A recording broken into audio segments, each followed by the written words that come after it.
It's windy, but I gotta get this message off. David was a man of valor. It was nothing special about David. David was an ordinary person like me and you.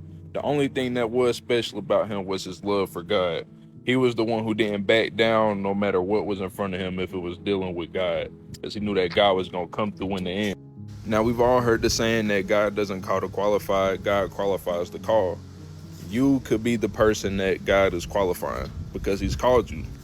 Ordinary person, nothing special about you, falling in the sin, still struggling with sin. Nobody would ever think that something big could happen for you. That could be you. Scratch that, that is you, because anybody that God has called, he has already ordained a purpose for that person's life. It's just about whether you're going to stand on business about God, or you're going to continue to keep your faith in God even when things aren't looking right.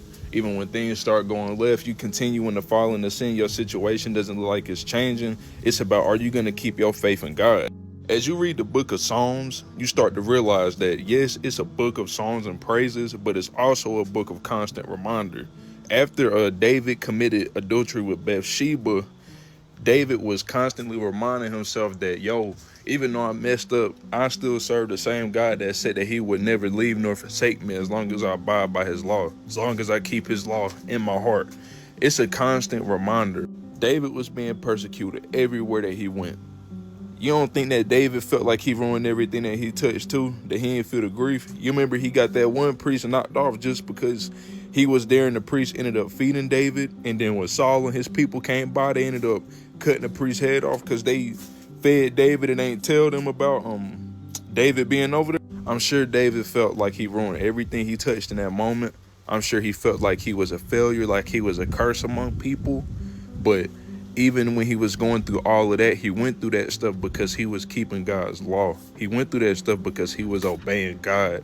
I say that to say that just because you obey God doesn't mean that everything is going to be lilies and roses. Everything is going to be sunshine and rainbows. When you obey God, that comes with suffering.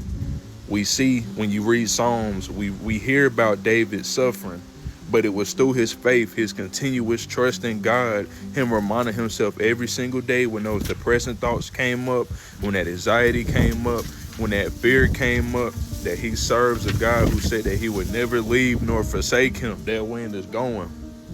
You got to remind yourself that we serve a God who not only provides, but he makes a way when there is no way, and he forgives. And God don't require nothing too big. All he asks is that you believe and that you just hold it down with your faith.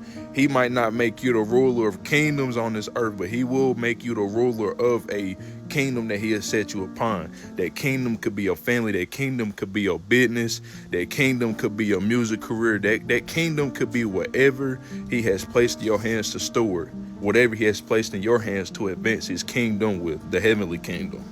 Have hope and remember that the Bible is not only a book of love, but it's also a book of suffering. There is not one man in the Bible that God did not elevate, that did not have to lose himself or go through some type of pain to get to where he was.